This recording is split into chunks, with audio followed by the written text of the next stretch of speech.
Yan ang source ng corruption.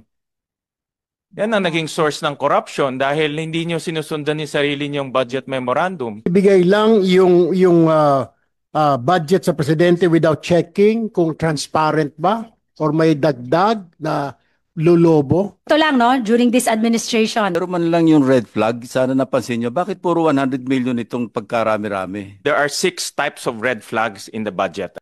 Of course, you will deny it. You will say no.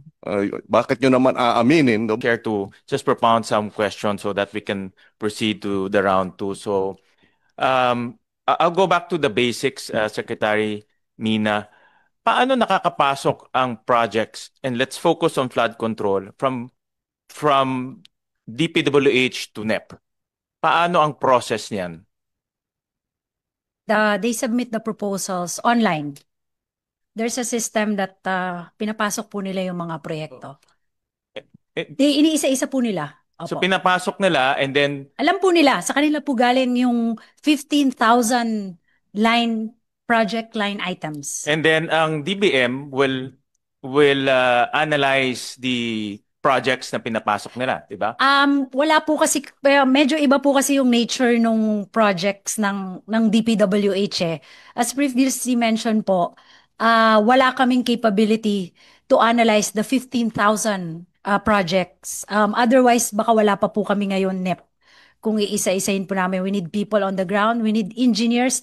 I think yung 1,200 na staff po namin sa DBM are mostly, ano po, wala, kahit isa po yata walang engineer or architect po sa amin. So, But mayroong basic analysis because I saw in your budget. it's the core mandates po. Yun po yung meron.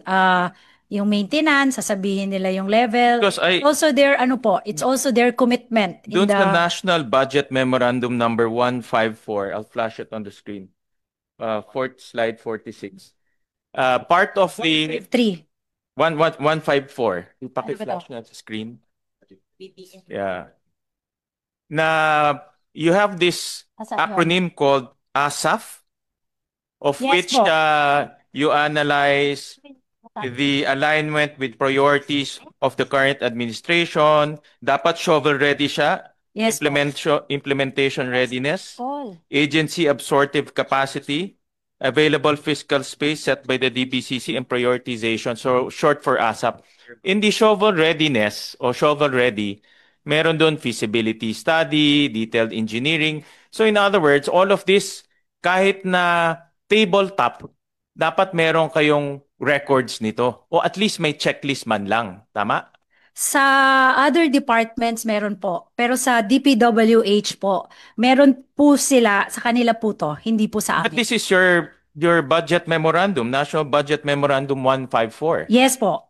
Pero sila, hindi po sila nagsasubmit separately. Bakit hindi sila nagsasubmit? It's in the budget memo. Again, kasi po, may special nature po yung mga projects nila na hanggang baba, na-identify yung mga projects pataas. So, Yeah, but that special nature, yan ang source ng corruption.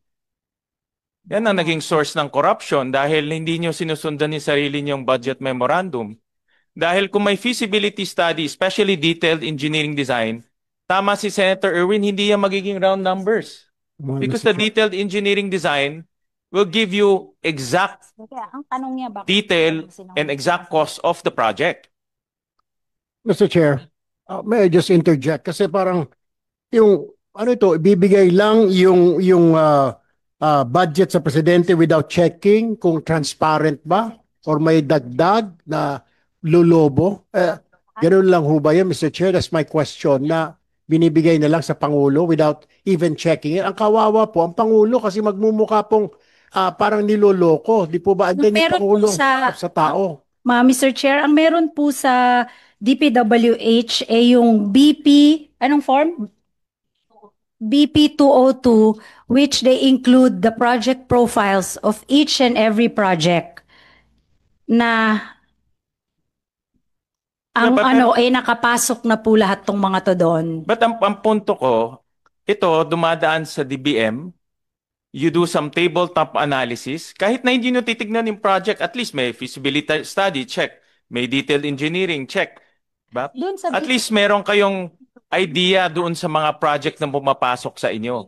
Kaya I don't buy that idea or I don't buy that answer na nasa DPWH lang at wala kayong Yes kinalaman po. Dahil sa nga po, pagpasok sa NEP. Mr. Chair, dahil nga po iba yung nature nila, dun sa budget proposal po, kasi because yung mapakadami, dun po sa form na sinasagutan nila sa amin, meron po silang checklist na dumaan sa NEDA board, may certification ng DPWH, meron siyang memo, may clearance, may consultation, may list of location, may status, may ayun. Pero Meron pong dumadaan po ganon. sa inyo bago Yes po. pinapasok. Yes diba? po. Meron So, in a form of yeah, checklist. pero may taong tumitingin one by one bago nila pinapasok sa NEP. In a form of checklist.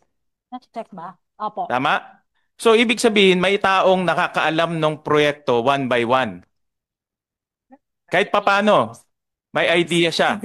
Not the project list. Not the project list. Just the sub-program. But the project itself, the project description itself, Nakikita ba? Hindi. The list. Hindi po. hindi nakikita niya paano pa, sino nagtatype sa NEP? Sila po. Correct. DPWH So, po. nakikita niya one by one. Yes, diba? nakikita po namin yung sa checklist kung kompleto yung mga requirements. Kasi sa akin pag-analisa, dumadaan to sa DBM. Meron kayong checklist, titignan nyo kung pasado sila, tapos itatype nyo sa NEP, di ba? So makikita nyo one by one yung project sa NEP. Correct? Ina-upload po yung listahan na binigay ng DPWH. Correct. But who types in the NEP? Sino nagtatype physically sa NEP? Si DPWH po. Yung na We binibigay. we have same form po eh. Pagka-type nila doon,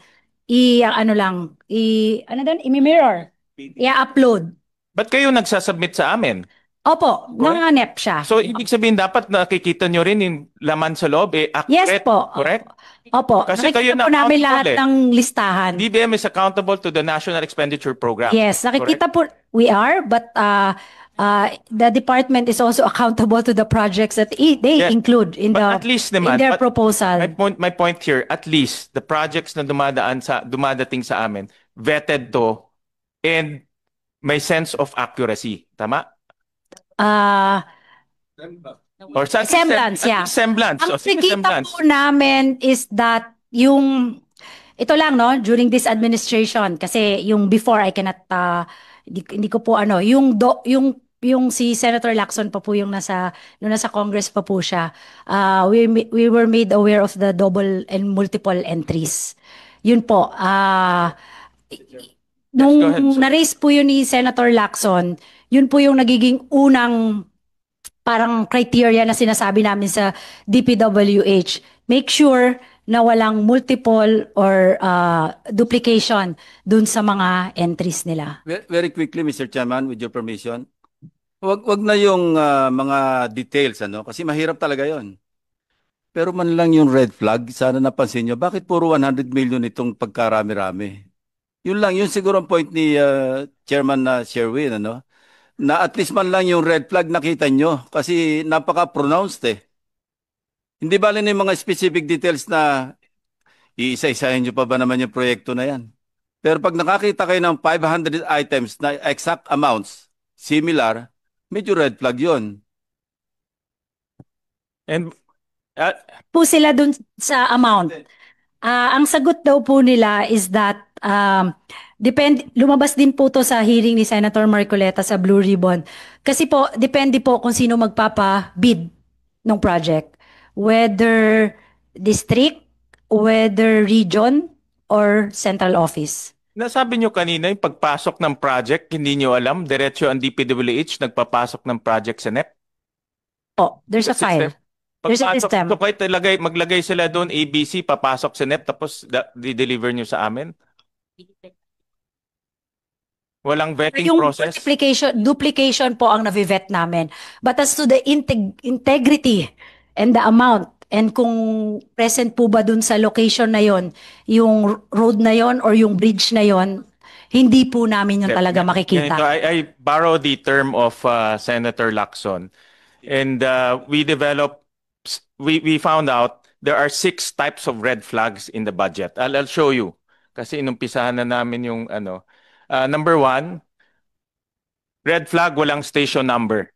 So you want us to analyze each and every project. Pero saan namin hahanapin to? Walang station number. Yung iba may station number, isa walang station number. So even though we enjoin the public, we encourage the public to look at that, hindi nila makikita kung nasaan construction of breakwater, Quezon. Saan sa Quezon? That's number one. Number two, may mga projects na duplicate. Exactly the same. Ito pinakita ko kay Senator Lacson yesterday. Rehabilitation of dike along O'Donnell River, Package 2, DS, Bueno Bridge 1, Right Bank, Capas, Tarlac. Parehong-pareho. Buong budget, maraming ganito. Yan, no? Red flag number 3. Bakit? Naka-divide into phases. Parehong-pareho number yung pinakita kanina ni Senator Erwin. The same project description, iba-ibang phase, pare-parehong number, pare-parehong amount. Ang daming ganito sa budget, sa NEP. Next. Tapos may ibang term, may package naman. May phase, may package. Ito, ganun rin. Construction of flood control structure along Agos River, Package 10, Infanta, Quezon. Tapos isa, Package 11, Package 10. Bakit hindi nalang ginawa isang package? Dinivide into different packages. The same river, the same barangay, the same municipality. Red flag next. Yung round amounts, sinabi ni Senator Erwin, kung meron siyang detailed engineering, hindi siya magra-round amounts. Hindi siya magra-round amounts. Iba lang, parehong barangay, iba lang yung sitio, pero si same amounts. Next. Yeah. Next ito, red flag number 5. May makita kami mga items na merong specific code names. Yung ibang project walang code names, ibang project may code names. So, hindi consistent in other words. Next. And lastly, I think this is the worst. Ito yung the worst. It's the same project na sa GAAD 2025, the same project in nasa NEP 2026. Yan, the same. In 2025, construction of flood mitigation structure, Agoo River and Allied Rivers Package 1, Rosales, Pangasinan. In NEP 2026, ganun na ganun. Construction of flood mitigation structure, Agoo River and Allied River Phase A, Rosales, Pangasinan. The same amounts. So ang tanong ko, hindi naman po siguro clerical error to. Diba? Sinadya to ilagay sa NEP. Diba? Ang punto ko, DBM should be more should reform its process and maging mas detalyado sa pag-a-analyze ng mga projects na pinapasok sa NEP. Ang nangyayari kasi, dinadala dito na lumalampas sa scrutiny ninyo. Dapat mag-scrutinize pa kayo ng maigi kasi very obvious naman to eh. Diba? Hindi siya clerical error, sinasadya itong ganitong panloloko ilagay sa NEP. Mr. Chair. Chair. Go ahead, Over here. Senator Erwin and then Yes, Senator. yes, sir. Sa akin, sandali lang. Baka sabihin nila, Mr. Chair, multi-year yan. Hindi natapos ka. Mr. Chair, one quick question lang po. Because parang napapansin po natin, parang this is a deja vu. Well, lahat po naman kayo dito sa executive, wala pa nung panahon po ni Napoles. Pero what we are seeing here is parang mga pork barrel po ito. In short, this is pork barrel. Plain and simple. Kasi ang nangyayari ngayon, flood control programs, parang deja vu po ng pork barrel scam ni Napoles. Mas malala nga ito dahil itong mga budget sa anomalya, mga infrastructure projects, ay bilyon-bilyon na baka umabot pa nga ng trilyon. Paano tayo makakasiguro ngayon, Mr. Chair, na walang pork barrel dito sa 2026 NEP, Mr. Chair? Mr. Chairman, Mr. Chairman. it's a quick comment. Will Senator Bam first, then Senator Lauren, then Senator Kiko. Mr. Chairman, ilang araw na rin po natin itong pinag-uusapan kay Secretary Bonoan bago siya nag-resign. At ngayon, challenge natin to sa ating DBCC yesterday. Let's refuse to accept this DPWH budget, Mr. Chairman. There's an ongoing investigation. Inaaral yung mga proyektong ito. There are so many questions, so many red flags that you have already pointed out with Senator Lacson. Wag natin tanggapin ito. Ibalik natin to sa executive. You have 4 months to give it back to us na maayos na, wala nang mga ghost project, wala na pong mga flood control sa mga lugar na wala namang flooding. I know it's uncommon, it's an uncommon process, pero Mr. Chairman, I think for this year, we can make an exception to the process where we return the DPWH budget and they have a few months to come back to us, present it again, na maayos na at wala nang, sabi nga ni Presidente, mahiya naman kayo, let's come up with a DPWH budget, a real flood control budget, na may pagmamalaki po natin at hindi ho natin ikahihiya at wala na po dapat na red flag, Mr. Chairman. Mr. Chair, if Go I ahead. can po. Unfortunately, while we want that to happen, wala po yan sa Constitution or sa rule na otherwise, ang pwede po siguro is that ibalik ng buo. So that's why the budget process is that the executive proposes and then the legislative No. can amend Yes, Mr. and Chairman, proposes of the my budget. suggestion is since we have a new DPWH secretary, there's an ongoing investigation in the House, in the Senate, in the agency, and I heard that there will be another group pa investigating. The subject of that, the output of that investigation should come back to us as proposed amendments and where we can amend the DPWH budget. Kasi Mr. Chairman, I don't think we can push through with the budget process na ang raming mga problema at ang raming mga sabit at ang raming iniimbestiga pa, Mr. Chairman. Mr. Chair. There's Mr. a- Chair, yun po yung napag-usapan namin ni Secretary Vince Dizon. They will check each and every kasi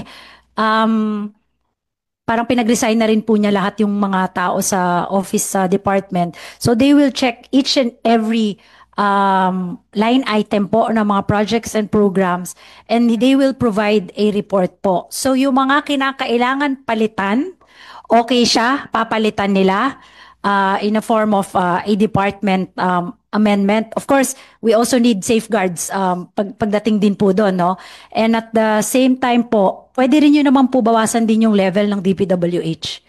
Kung 800 billion siya ngayon, if you're not comfortable dun sa buong flood control or dun sa buong you can bring it down to 500 billion or 400 billion. Senator Legarda. Yes. Thank you. I have some suggestions, but of course, I leave it to the chair and to the body. First, we can actually delete the whole DPWH budget. Huwag kayo ma-shock because there are different numerations. And allow the new secretary to do a new budget, so he will submit a supplemental budget. That is allowed by the process. Okay.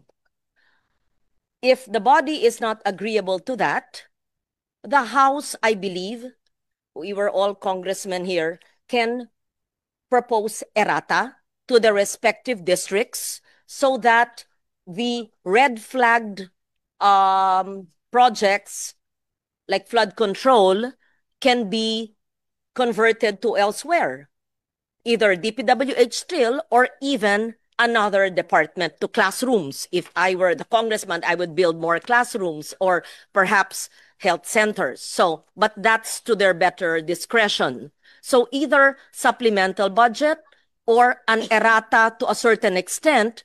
But then again, if you don't have influence over any district, then you're correct to mention that it will come here anyway. And we can change that as our amendments to the extent that the chair will allow. And as chair, Senator Gatchalian has the power to change the complexion.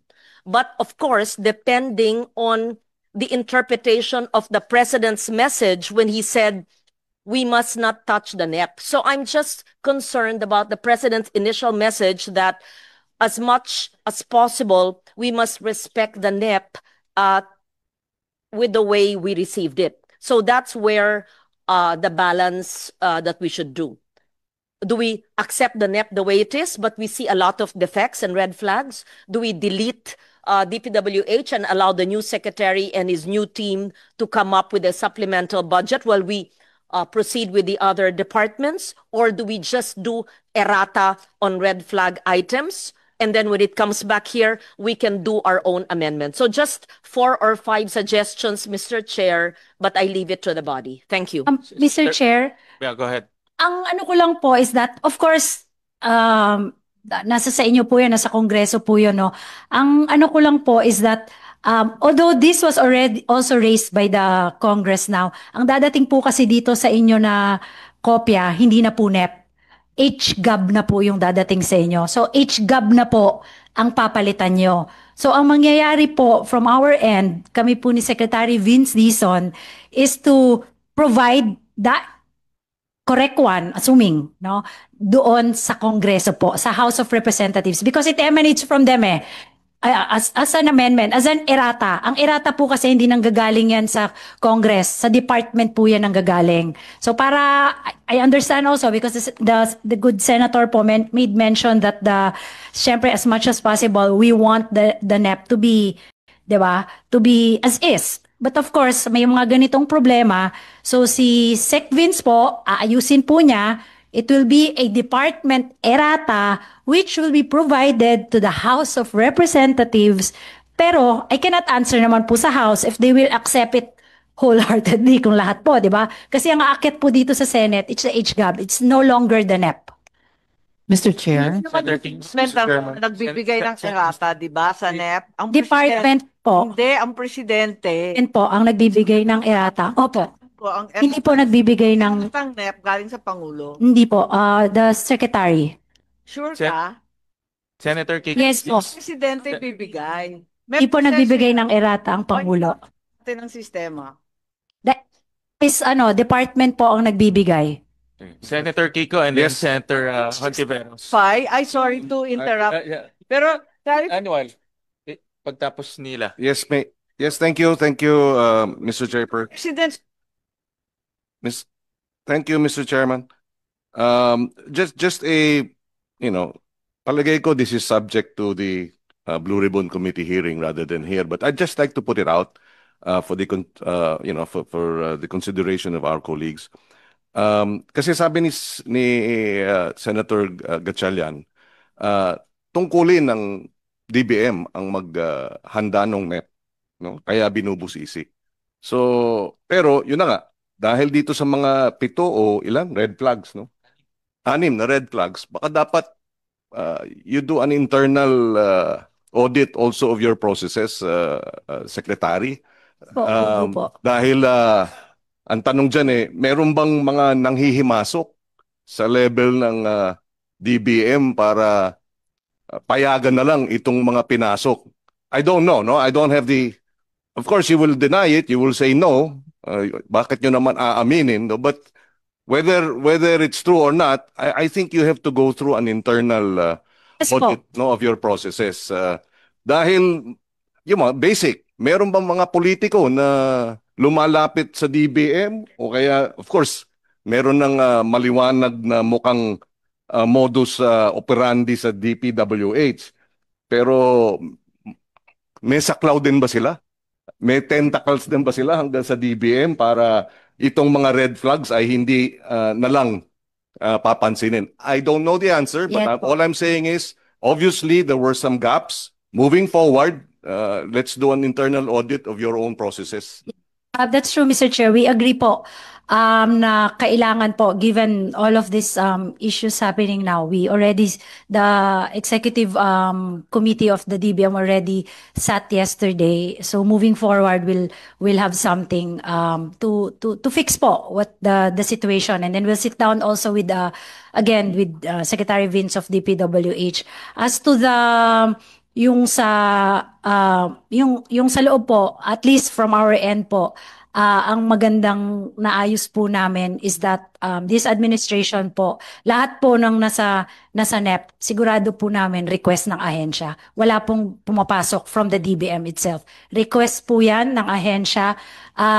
That's why we welcome the recommendation of Senator Win na sabi niya, if we want transparency sa step 0 pa lang po, pati sa pag-request pa lang. So we are already working on our system.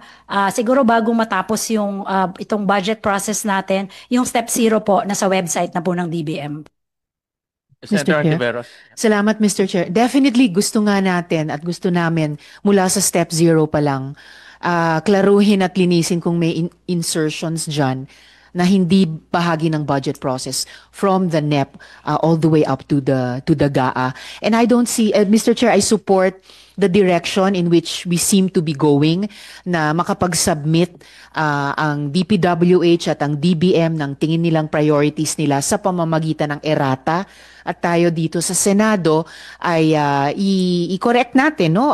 Palitan natin yung items batay dun sa isusumiteng errata. And I don't see any contradiction between that, what we seem to be going in the direction of doing, at yung sinabi kahit ni Presidente sa SONA niya tungkol sa NEP niya at yung GAB ng Kongreso. Because after he spoke about the NEP and the GAB sa SONA niya, sinabi niya yung mahiya naman kayo. So we have our own sense of indignation dito sa Senate sa mukhang pinagagagawa dito, and I support the direction in which we seem to be going to correct yung mga kahihiyan na yun and to prevent them from ever happening again moving forward. Salamat, Mr. Chair. Senator Amy, do you have any, I think you have a comment, diba, on the errata? Yeah, I just wanted to clarify the procedure. As I understand it, the NEP is the president's budget as submitted, regardless of what it contains, its defects, its deficiencies. Any change in the NEP will be considered a congressional or legislative initiative. Diba yun ang understanding natin? Any errata submitted regarding the NEP should be endorsed by the president. Is that the correct procedure or has it changed? There's no actually standard procedure. Wala rin po nasusulat sa batas about errata. Naging tradisyon na lang po ng mga ahensya as the alternate alter ego of the president to submit errata to the Congress. Sa House of Representative, meaning agency initiative, bago po sa HGAB. Pero nagiging sa HGAB po. CI na yun. Magiging CI na yun, magiging congressional initiative. I mean, just logic dictates. If you're going to amend the president's budget, it has to be the president who has to agree. I think, Antonio, okay, this is not trivial and not merely procedural. Secretary, intindihin po ninyo, nagbitaw kasi ng salita ang Pangulo. Ang sabi kasi niya, I want the NEP intact. Ngayon, pinag-uusapan natin yung errata ng NEP. Bakit hindi pumayag ang Pangulo kahit palpak at kung ano-ano nang na-insert dyan sa NEP, bakit hindi siya pumayag ang pagkaintindi siya? Logic dictates that the president is the only one who can change the budget that he submitted in the first place. Yun ang problema ko.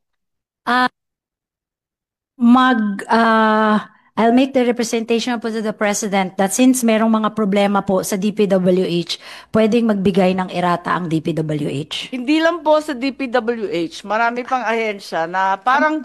We'll have to check po yung sa ibang ahensya po. Kahapon, di ba, pinag-usapan natin na low-lying fruit yung DOT, pero pag tinignan mo yung DOT at DOTR ng mga budget, hamak na business as usual lamang. Walang bago na talagang tinutumbok ang problema ng That's their request po, Madam Chair. Etc. etc. Request po ng ahensya po yun, Madam Chair. Well, just, Pero siguro kailangan ng konting vision and future proofing ng ahensya. yeah, Sorry, just to Chair. continue, just to finish off my 3 minutes, ang suggestion ko lang, Secretary Mina, is to look at your internal processes, because the first filter is DBM.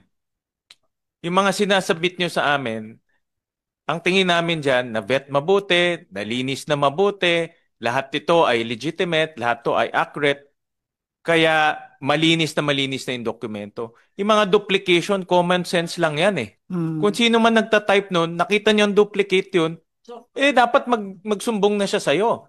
Diba? Kung nakita mo ang duplicate Sa yun, duplication po, meron po kami dong system. Pero yung dun sa mga pero amount and... Ano sabi na nila may reason Kaya sila dun? sa binigay sa amin eh. naulit-ulit Yung eh. Parehong pangalan. Ulit-ulit siya. Sa nila?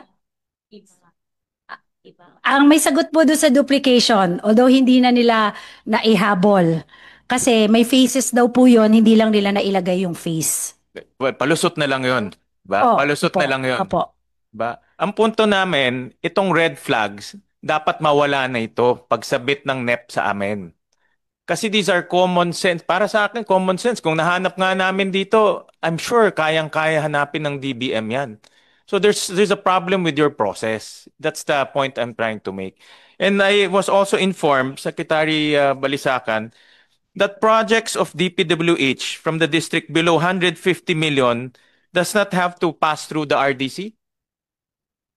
It's the LGUs through the District Engineering Office of DPWH. So from 150 million projects, diretso na siya sa NEP. 50 million to up to 500, I believe. It's about RDCs na yan ho, Regional Development Yeah, but may Council. 150 million pababa. Sa LGU na yon.